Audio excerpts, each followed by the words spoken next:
Hey everybody, what's up? Tonight, we're talking about something every single one of us deals with. Something we all chase, we all crave, and for a whole lot of us, feels like it's always just out of reach. Sleep. I mean, think about it. We've got the perfect mattress, the blackout curtains, the apps, we're shutting off screens, we're doing all the things. And still, we end up lying there in the dark, staring at the ceiling, mind racing, thinking. Is it just me? Sound familiar? Yeah, we've all been there. So let's get into it. A city that should have been there. Before we talk about mystery, fear, or big questions, we need to do something boring first. We need to prove the city was real, not a legend. Not a campfire story, not something someone made up at 3 a.m. after too much coffee. This city existed, and we know that for a fact. Picture a normal place, not famous, not flashy, not the kind of city people make movies about. Just a city. The kind you'd drive past on a road trip and barely notice. You'd see streetlights, a water tower, maybe a faded welcome sign that says something like, founded 1892. That's the kind of city this was. It sat in a quiet region, far from world capitals and breaking news. The location isn't important yet. We'll keep that vague for now. Not because it's a secret, but because suspense is fun and I like being dramatic.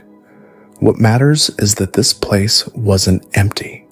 At its peak, thousands of people lived here, not maybe lived here. We know the numbers. Census records counted them. Clipboards, forms, signatures. Very official, very boring, very real. Families lived here. Kids were born here. Old people complained about the weather here. Teenagers swore they'd leave someday. And some did. But most stayed. The city had schools. More than one. Elementary schools with scratched desks and old textbooks. A high school with sports teams that mostly lost but still tried really hard. Yearbooks exist. Actual yearbooks. With awkward haircuts and forced smiles. You can't fake that many bad photos. There was a hospital too. Not huge. No fancy machines. But enough to treat broken bones, bad fevers, and the kind of injuries you get when someone says, "Don't worry, I know what I'm doing," and clearly does not. Doctors worked there. Nurses worked long shifts.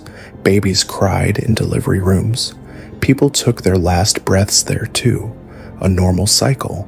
Life doing what life always does.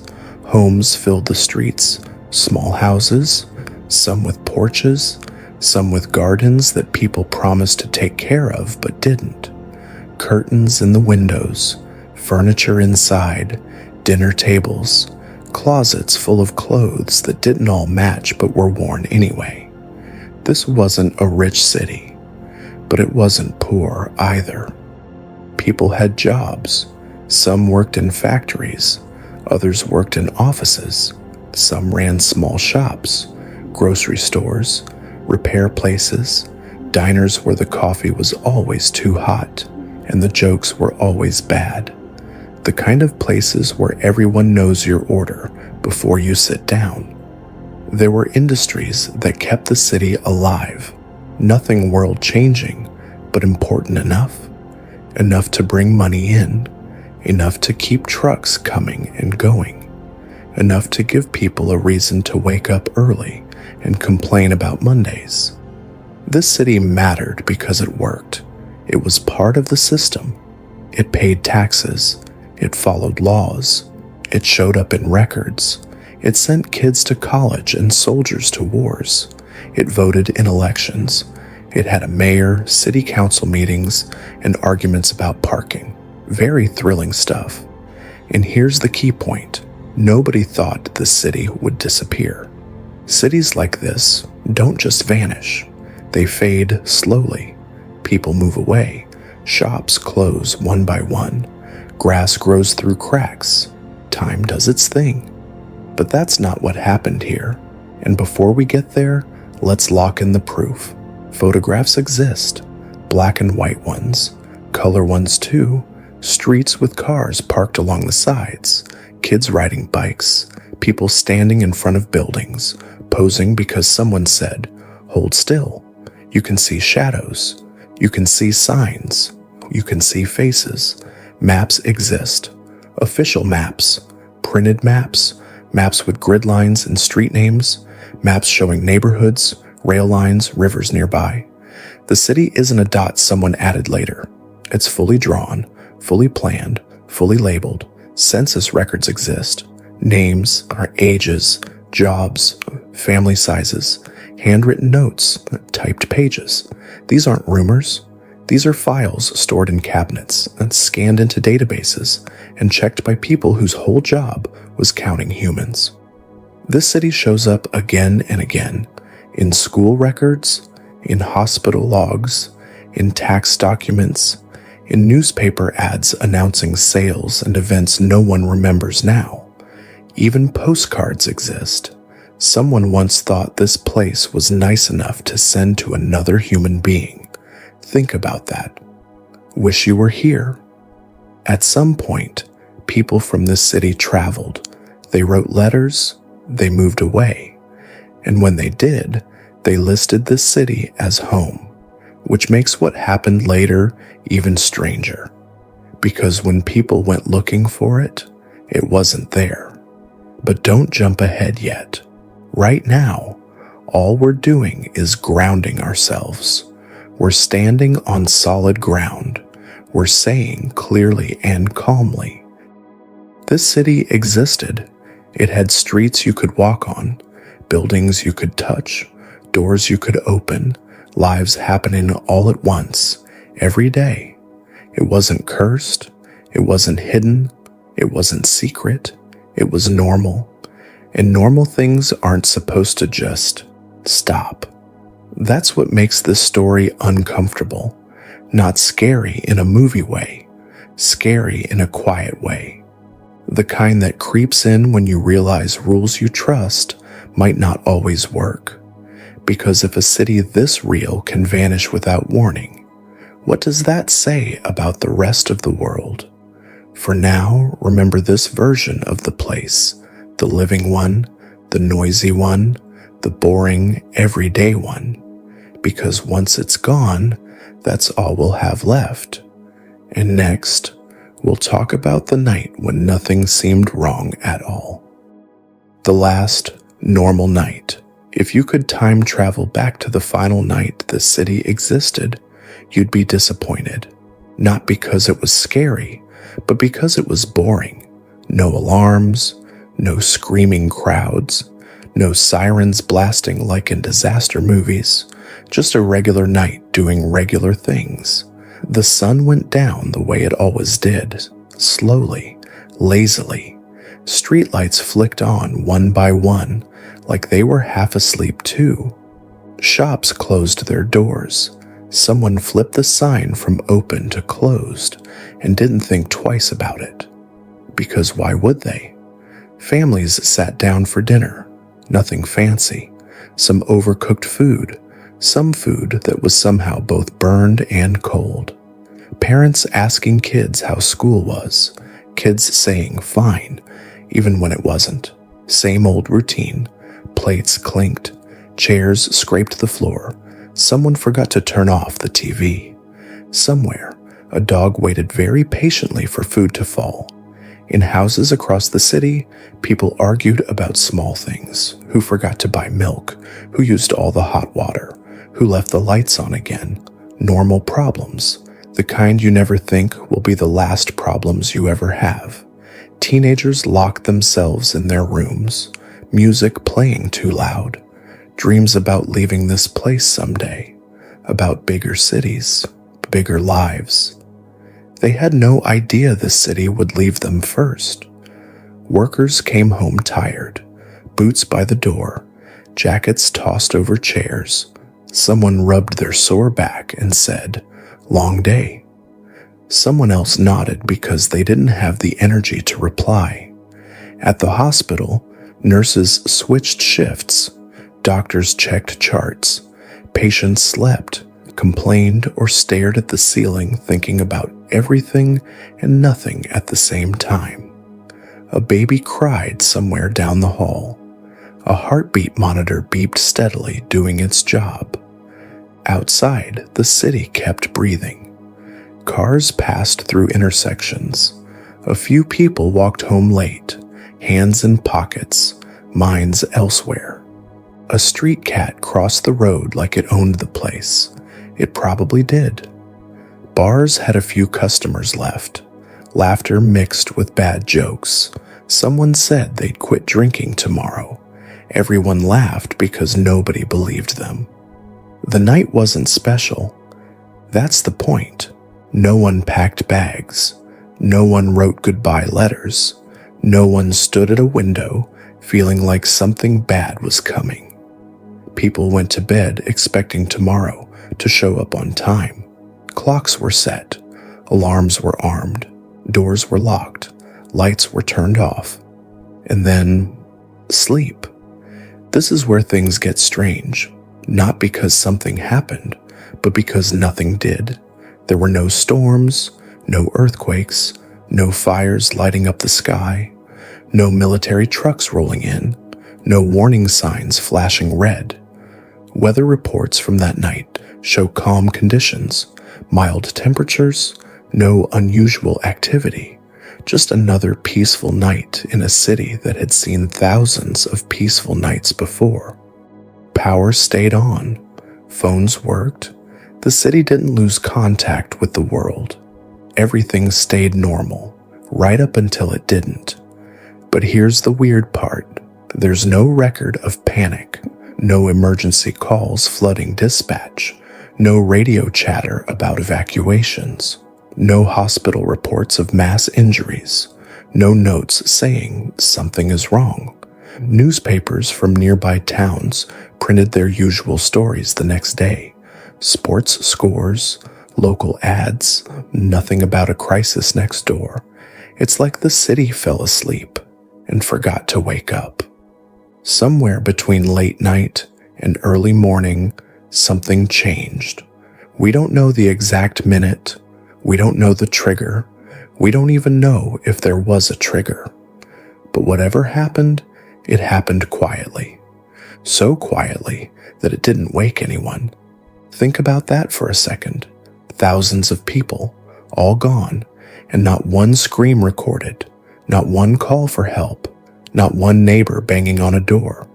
That silence is louder than any explosion. When people later looked at stopped clocks inside homes, many were frozen at different times, not all at once, not one exact second, which makes it even harder to explain. Some lamps were still on, some meals were half-eaten, some beds looked slept in, others didn't. It was messy, random, human.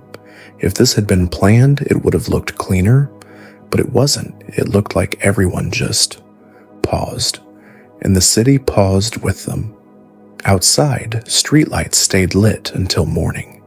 They kept shining down on empty sidewalks, on parked cars that would never move again, on doors that would never open again. Morning came anyway. The sun rose like nothing was wrong. Birds flew overhead. Wind moved through trees. But there was no response, no doors opening, no engines starting, no kids running late for school. The city didn't answer the morning. Later, when outsiders finally arrived, they expected chaos. They expected damage. They expected signs of a disaster. What they found instead was worse. They found order, too much order, beds neatly made, shops unlocked, cash still in registers, cars with keys still inside, pets left behind, food left on tables. The kind of scene that makes your brain stop and say, no, this isn't how this goes. Because if people had time to react, there would be signs, and there aren't. That last night didn't feel special to anyone living it. No one took photos thinking, this will matter later. No one kissed their house goodbye. It was just Tuesday, or maybe Wednesday.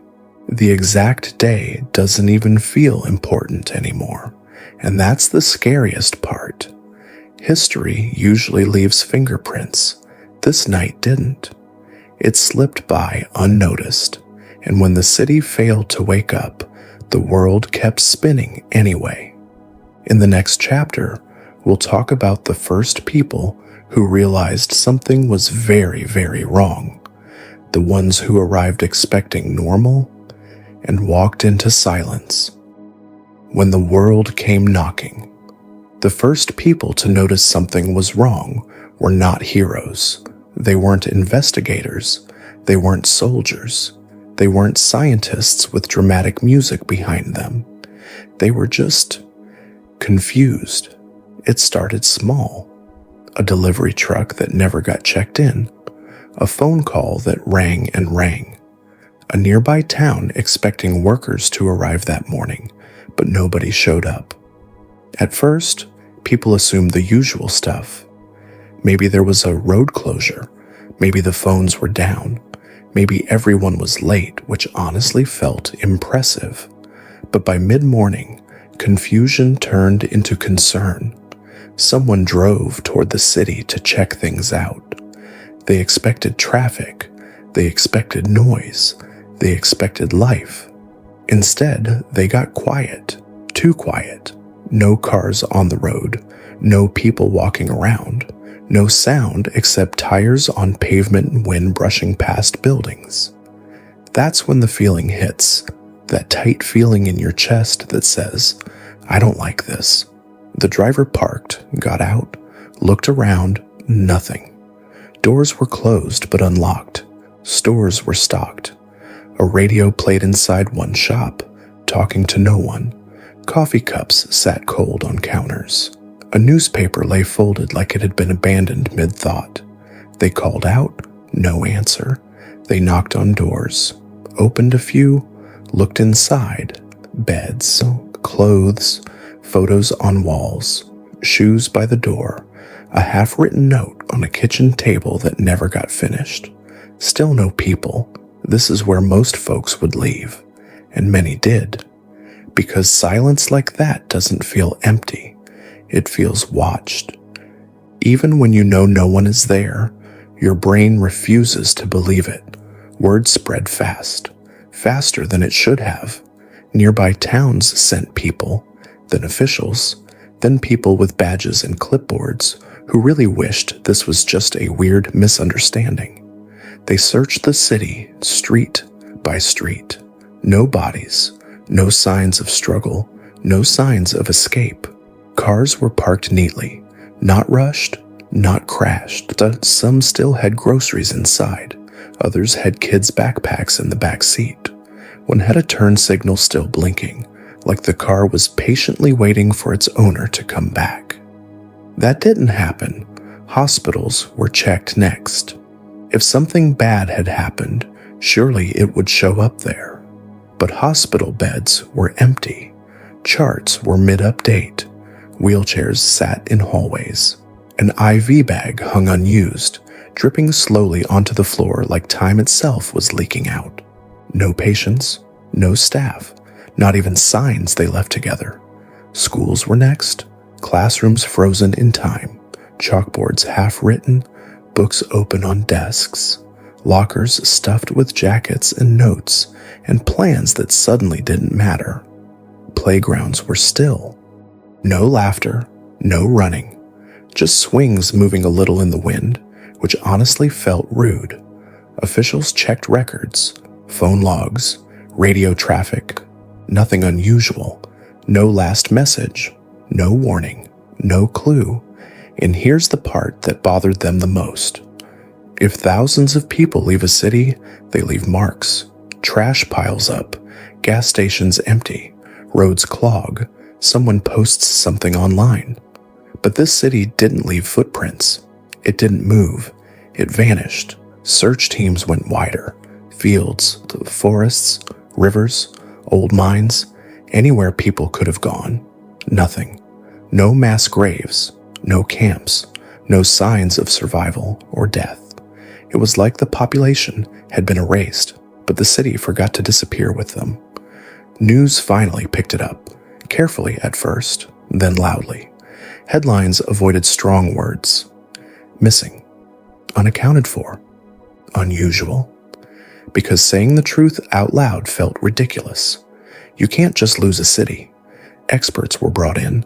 They argued a lot about disasters, chemicals, gas leaks, secret tests, mass panic, cults, everything you could think of. Every theory had one problem. It didn't fit the evidence. Gas leaks would leave bodies. Evacuations would leave trails. Violence would leave damage. Even the wild ideas failed basic logic. Nothing explained the calm. Nothing explained the lack of chaos. Nothing explained why pets were left behind, confused and hungry, waiting for owners that never came home. That detail broke a lot of people, because no matter what theory you like, people don't leave their pets on purpose. Not all of them, not all at once. Authorities sealed the area. For safety, they said. For investigation. For control. Fences went up. Signs were posted. Guards stood watch over a city that no longer needed protection. People who once lived nearby tried to visit. Some claimed family inside. Some just wanted answers. Most weren't allowed in. And slowly, the city became something else. Not a home. Not a workplace, not a community. A question. A place you talked about in whispers. A place you drove around, not through. A place that made maps feel wrong. Even today, official explanations, stay careful, vague, clean, unsatisfying. Unknown circumstances. Ongoing investigation. No immediate threat. Those phrases are comfort blankets. They don't explain anything, they just help people sleep. But the city didn't come back. Nature slowly began reclaiming it. Dust settled, paint peeled, grass pushed through cracks in sidewalks. Weather did what weather always does. Time moved on. But the city stayed stuck. And the scariest part? No one ever came forward saying, "I escaped." Not one confirmed survivor. No stories of running. No stories of hiding. No stories of waking up somewhere else. Just absence. Just absence. In the next chapter, we'll talk about the theories, the logical ones, the strange ones, and the ones people don't like to say out loud. Because when answers don't exist, the human brain will make its own. The theories that almost make sense. When a whole city vanishes and leaves no note, the human brain does what it does best. It panics, politely. Officials didn't say, "We have no idea." They said things like, "We are exploring multiple explanations," which is just a fancy way of saying, "We're guessing." So the theories started rolling in, some from experts, some from people who owned one book and felt confident, some from folks who had watched way too many late-night documentaries. Let's start with the normal ones, the ones that almost work. First idea, a chemical or gas leak. This one showed up fast. Invisible gas spreads, people pass out, tragedy happens quietly.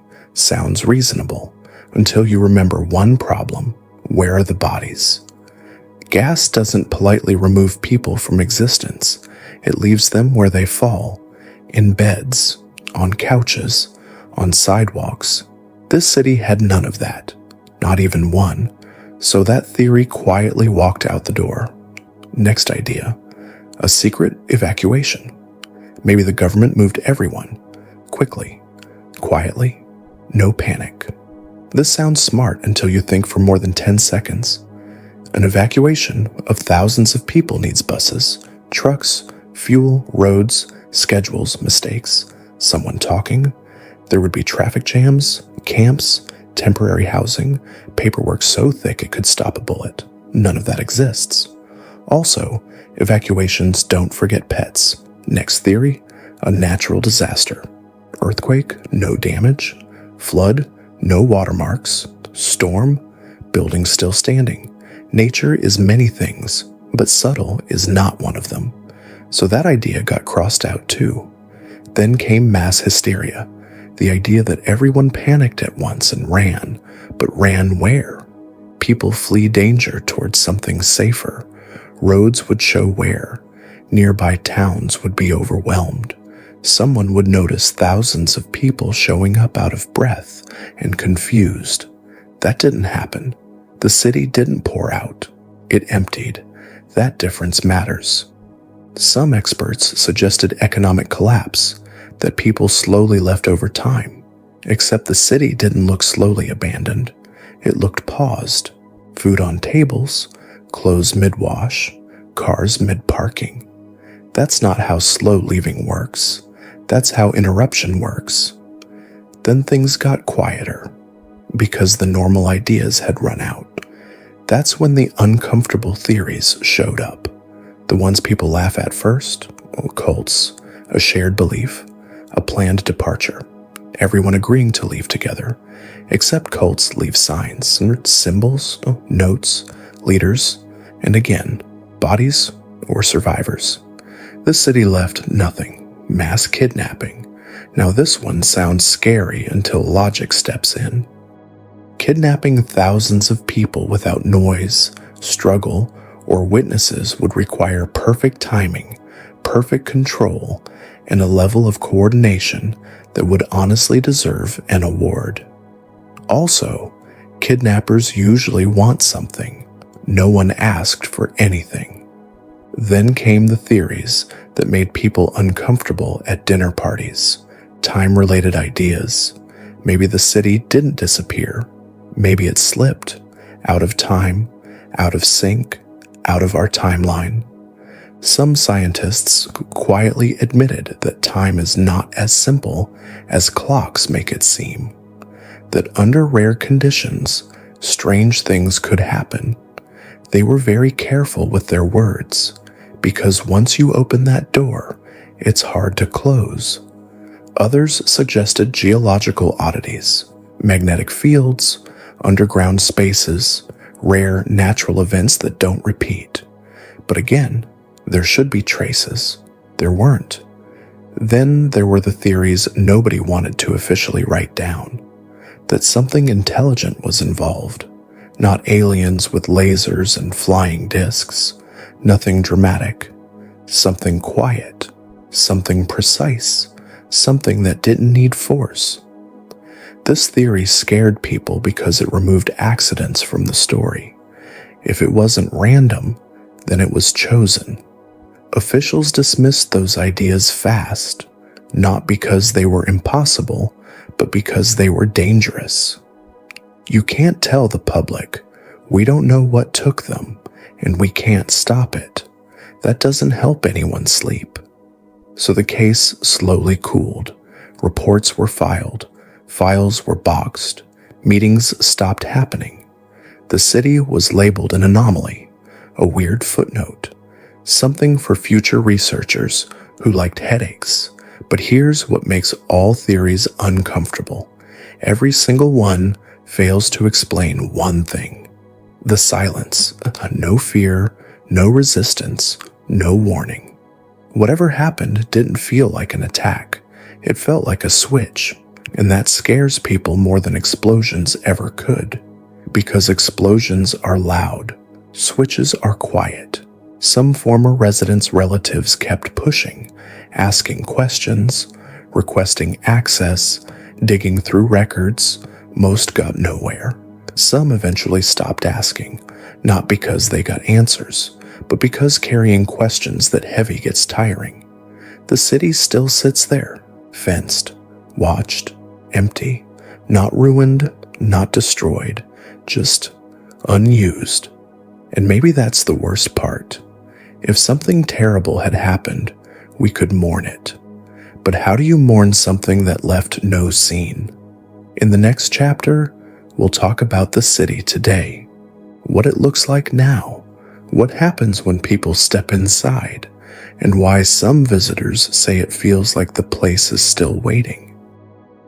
The city that refused to feel empty cities don't usually wait. They rot, they crumble, they get loud with birds, bugs, and vines. But this one didn't. People who later stepped inside said the first thing they noticed wasn't fear. It was confusion, because the city didn't feel dead. It felt paused, like someone hit stop instead of delete. Streets were clean longer than they should have been. Windows stayed intact. Stores still looked like they were expecting customers, just running a little late. Nature showed up, but slowly, politely, like it wasn't sure it was allowed. Grass crept through cracks in sidewalks, but didn't take over. Dust gathered beneath thick. Leaves piled up, but not enough to hide anything. The city held its shape. Visitors described the air as strange, not bad, not heavy, just still. Sound didn't bounce the right way. Footsteps felt too loud. Your own breathing suddenly felt rude. Some said they felt watched, not by eyes, by absence. Homes were the worst. Walking into someone else's house without them, there feels wrong already. Walking into thousands like that messes with your head. Photos still hung on walls, family trips, birthdays, weddings, smiles that didn't know they were finished. Calendars were frozen on dates that meant nothing anymore. Notes on fridges said things like buy eggs and call mom. No one ever did. Some visitors tried to stay logical. They treated it like a job. Measure things, photograph things, label things. But logic has limits. One researcher said the city felt like it was holding its breath, which sounds poetic until you realize cities don't breathe. Animals avoided the place. That was noticed early. Birds flew over but didn't land much. Wild animals stayed on the edges. Even insects were fewer than expected. No one could explain that either. Over time, rumors started spreading about strange experiences. Nothing dramatic, no shadows moving, no voices whispering names, and just feelings. People getting lost even with maps. People walking the same street twice without meaning to. People checking their watches and realizing hours passed without memory of it. Equipment failed sometimes, cameras glitching, audio recordings coming back quiet, even when sound was clearly there. Officials blamed interference, old wiring, bad luck. They didn't stay long enough to argue. Some guards refused night shifts. They said the city felt heavier after dark, like it noticed you more. Lights didn't flicker, buildings didn't creak more than normal. It was the silence again, always the silence. There were stories about lights turning on by themselves, doors found open that were locked before, objects moved just enough to be noticeable. None of these were proven, but none were fully disproven either. And here's something important. The city never attracted looters. That alone is weird. Abandoned places usually get stripped fast. Metal, wires, furniture, anything useful. But people stayed away.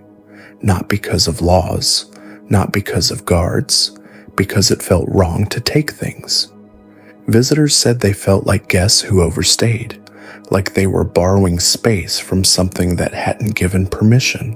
One person described it best. It feels like everyone just stepped out to grab milk. And if you've ever done that, you know how creepy it would feel to realize they never came back. Over the years, fewer people were allowed inside. Permits got harder to get. Reasons were given: safety, stability, preservation. But the truth was simpler. The city made people uncomfortable. It asked questions without words. If you can erase thousands of lives without noise or damage, what does safety even mean? Some researchers suggested the city itself was the clue, that the answer wasn't what happened to the people, but what the place became after they were gone. Like the absence left a mark. Like removing that much human presence created a kind of vacuum. That idea didn't go far officially, but privately many agreed. Time behaves strangely in places with no witnesses. The city became a rumor generator, a magnet for theories, a quiet warning that didn't know what it was warning about. People argued over whether it should be destroyed, torn down, covered up. But destruction felt like admitting defeat, so it stayed. Locked, watched, waiting. Even now, years later, satellite images show it still standing, roofs intact, streets visible, layout unchanged. A city still on the map, just without anyone to use it. And maybe that's why this story sticks, because disasters usually leave lessons. This one leaves a gap. No never again. No we learned from this. No comfort, just a place where normal life stopped making sense. In the next chapter, we'll talk about the people who refuse to let this city fade. The researchers, locals, and outsiders who still believe the answer is hiding somewhere inside, and why some mysteries don't want to be solved. The people who wouldn't let it go. Most mysteries fade because people get tired. They run out of money, they run out of time, they run out of hope. This one didn't. Because some people refused to move on. They weren't famous, they weren't loud, they didn't wear matching jackets or have a cool team name. They were teachers, librarians, old journalists, and relatives who never got answers. They kept files in basements. They highlighted books. They argued quietly with each other. And they kept asking the same annoying question. What actually happened? Some had lost family, a sister, a cousin, a parent. Others had simply lived nearby and couldn't accept that a place could vanish without meaning. One former teacher from a nearby town collected student records, yearbooks, class photos. She taped names to faces so they wouldn't blur together. They weren't numbers, she said. They were loud. A retired journalist tried to follow the paper trail. He pulled building permits, budget reports, and city meeting notes. He wanted to find the moment where something changed. He never did. City records stopped suddenly, not slowly, not over months, just stopped. Researchers came too, the kind who don't like cameras, physicists, sociologists, psychologists, people who understood that even if the cause was unknown, the effect was real. They studied patterns. Why no panic? Why no escape? Why no sign of force? One idea came up again and again. Whatever happened didn't feel like danger. If people thought they were dying, they would react. If they thought they were being attacked, they would resist. But this felt different. Some believed the people were invited, not by a person, by a moment, a shared experience, a sudden shift that didn't trigger fear. That idea sounded strange, even to them, but it explained the calm. Others focused on time, on how long the city stayed unchanged, on how visitors lost track of hours inside. One researcher stayed overnight once, just once. He left before sunrise. He said nothing happened, which scared him more than if something had. Relatives held memorials without bodies, empty chairs, lists of names read aloud into quiet air. They knew closure might never come, but silence felt worse. Some families moved away. Others stayed close, like leaving meant giving up. A few people claimed to have memories that didn't fit.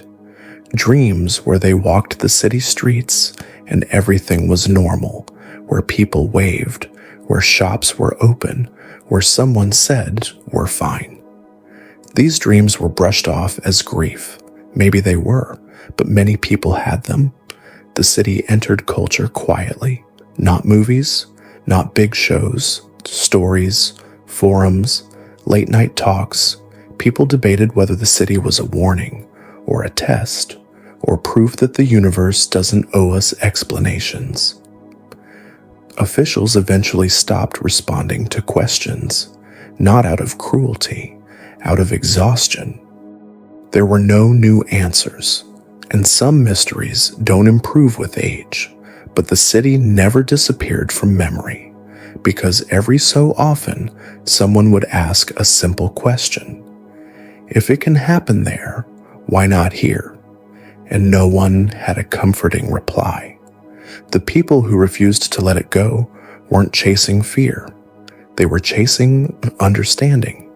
They wanted rules, limits, something solid. Instead, they found a hole, a space where certainty used to be. And maybe that's why the city still matters. Not because of what happened, but because of what didn't. No explanation, no justice, no ending, just absence. In the final chapter, we'll step back and ask the hardest question of all. Not where did they go, but what does it mean that they could? The city that left a hole. By the time you reach the end of this story, you usually want answers. That's normal. We're trained to expect them. Mysteries get solved. Bad things get explained. Someone stands up at the end and says, "Here's what really happened." This story doesn't do that. The city never came back. The people never returned. No final report ever said, "Case closed." Instead, we're left with something harder. A hole. Not a hole in the ground. A hole in understanding. The city still exists on paper, in files, in photos, in maps that refuse to erase it. You can point to where it should be. You can trace its streets with your finger. But in real life, it doesn't behave like other lost places. It doesn't feel past. It feels unfinished. Most abandoned cities tell you what happened if you look long enough. War scars, rust, ruins, nature taking over, like it's reclaiming alone. This one tells you nothing. It just asks a question and waits. Maybe that's the real reason it unsettles people, not because it's scary, but because it's quiet in a way we don't control. We like danger we can name: fire, flood, violence, mistakes. Those things hurt, but they make sense. This city didn't break a rule we knew. It broke one we assumed existed. That people don't just disappear. That places don't empty without warning. That normal days always lead to normal tomorrows. The last night proved otherwise. Nothing dramatic happened. No villain showed up. No skies opened. No alarms sounded. Life just stopped participating, and the world kept going without noticing right away. That part matters, because it reminds us that history doesn't always announce itself. Sometimes it slips by quietly, while everyone is busy eating dinner and setting alarms. People still argue about what happened. They always will. Some say there's an answer, and we just haven't found it yet. That science will catch up. That one day someone will open the right file or run the right test, and it will all make sense. Others think the answer exists, but we're not meant to know it. That some doors aren't locked. They're simply not for us. And then there are people who think the city is the answer. That the absence itself is the message. That removing thousands of lives at once created a kind of scar. Not visible, not measurable, but real.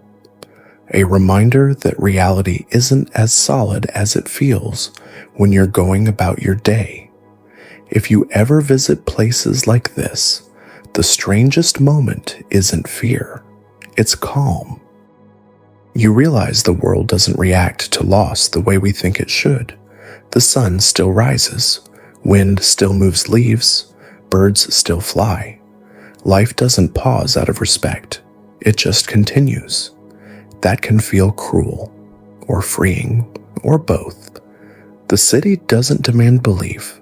It doesn't ask you to accept a theory. It doesn't try to scare you.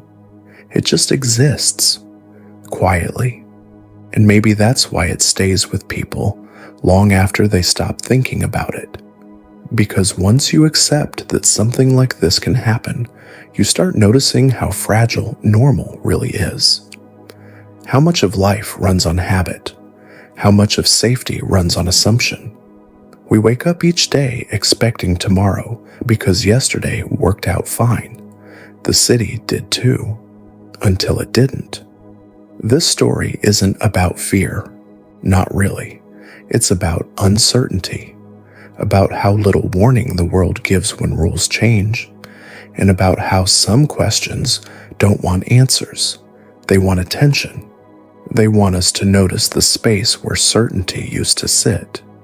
Somewhere out there, there's a place where houses still wait, where streets still know where people used to walk, where clocks stopped not because time ended, but because meaning did. A city that should have been there, and maybe still is.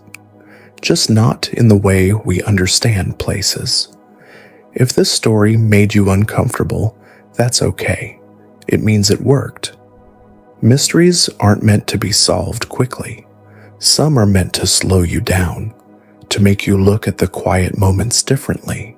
The last normal night, the locked door, the untouched table.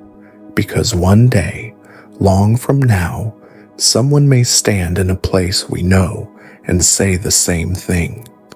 This should have been here, and wonder why it isn't.